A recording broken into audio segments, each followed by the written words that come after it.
Okay, so nasira na yung ginagamit nating electric fan. So bumili tayo ng bagong electric fan. Ito na yung Asahi Wooden Design Stand Fan. Asahi. Asahi. Asahi. Asahi.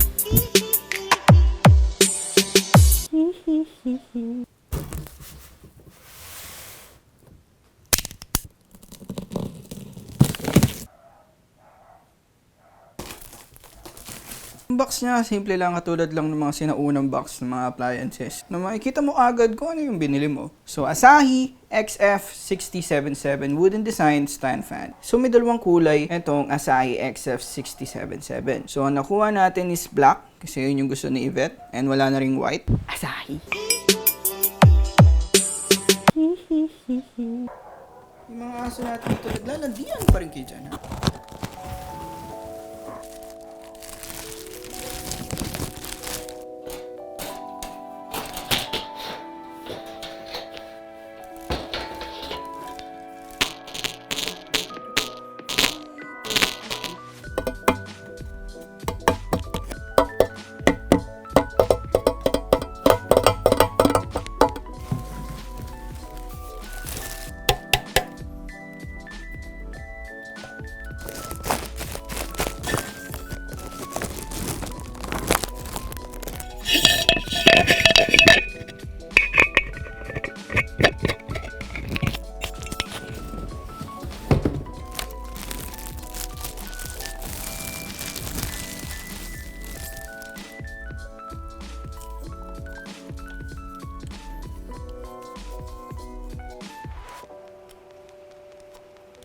Asahi.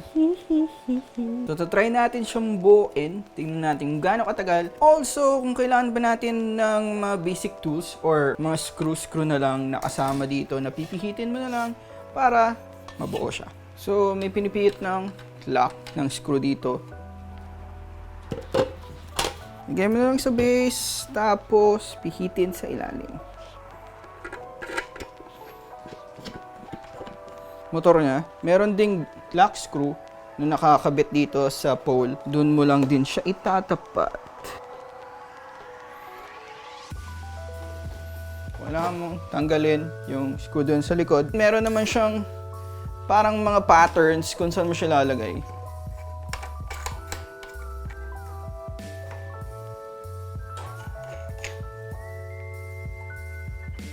Grill niya, yung typical na lock, which is okay for me kasi kung lilinisin mo siya, madali mo siyang tanggalin.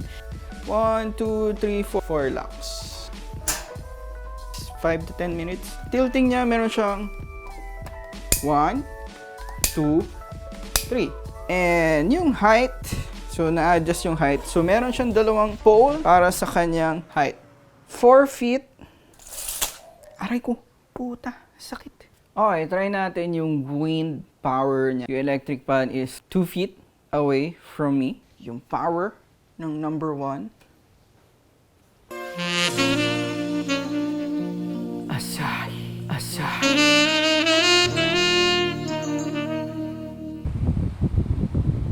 Number 2. Asahi.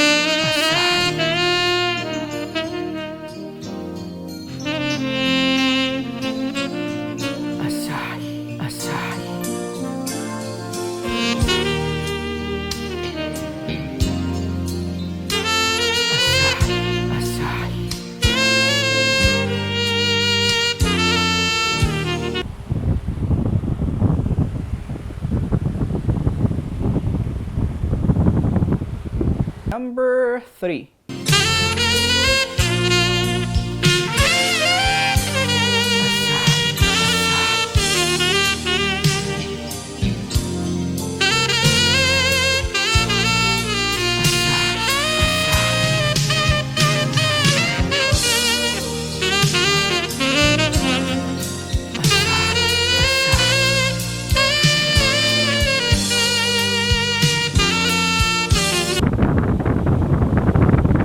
Okay, na-try na natin lahat ng levels ng lakas ng Asahi. Malakas siya, pero yung ingay niya is parang same ng ingay dun sa mga ibang electric fan. Asahi. Yan yung number 3. Rinig na rinig siya doon sa stream. Tapos parang tinatangay na rin yung mic natin. So medyo parang may noise na nabibigay. Pero kapag tinry natin i-on yung noise suppression, let's see. So nawala siya pero nandun pa rin yung ingay. Ayan, medyo nawala. Pero nandun pa rin yung parang tumatama yung hangin dun sa microphone. Kahit yung microphone meron dead cat. So, I think hindi pwede sa number 3 yung Asahi kapag streaming. Number 1 will do. 1 para sa streaming, okay na yun. Siguro okay na rin siguro kung papaikutin ito kasi naka-steady ngayon. Pwede. Tipid. Di ka na mag-aircon. Yung aircon din, maingay din naman yung aircon eh. So at least electric pa na lang yung gagamitin mo. Okay, first impression dun sa Asahi wooden design. Elegante siyang tignan. Retro yung look. Umagay dun sa mismo itsura ng office natin. Gusto ko nga white. Gray and white yung office natin. So gusto ko sana white. Pero walang stock. And si Yvette nga, mas gusto niya yung black yung itsura. Nagulat ako. Leather rin yung itsura ng black. Hindi siya yung black finish na shine. Matte finish pa yung dating nung pagka-black niya. And nag-complement dun sa itsura ng kahoy. Di naman siya kahoy talaga. Metal pa rin yung material pero itsurang kahoy. Yung blade niya, at the same time yung paa niya. Mabigat yung pinaka-base niya.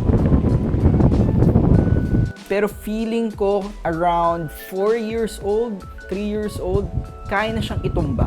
Nakalagay dun sa warranty niya is 5-year warranty dun sa motor niya. So, basically, yun yung pinaka-importante naman sa part ng isang electric fan. Obviously, kasi yung motor lang naman yung nagpapaikot ng blade. So, overall, sobrang happy naman ako. Nagulat ako na ganun din pala yung mga presyo talaga ng electric fan. Nasa 1,000 pataas. Yan, merong mga mura, pero feeling ko, yun yung madaling masira. Katulad nung una kong electric fan mura. Kaya huwag kayong pipili ng mga murang electric fan. Mag-invest na kayo dun sa electric fan na katulad nung netong Asahi na merong 5-year warranty. Yung klima ng Pilipinas, 300 days nakabukas yung electric fan nyo. Pag tulog, pag gising, alam mo yun, pag tumatambay sa sala, pag nag-stream, bukas ang electric fan. So yung electric fan, halos 24 hours yan, lagi mo yan kasama, lagi mo yan hinahanap. So bigyan mo ng importansya. Okay? Bigyan mo ng value yung electric fan. 5-year guarantee na maayos ulit yung electric fan ko at 5-year guarantee na magagamit ko yung electric fan. Sana maganda yung return ng Asahi or customer service nila once na magka-problema yung unit natin and itatry natin na ilapit sa kanila. Sana madali silang kausap. And watch out mga sir, kasi i-upload ko yung mga videos na ginawa namin. Pre-wedding shorts, yung mga short films. I-discuss ko rin kung paano siya nabuo with a couple.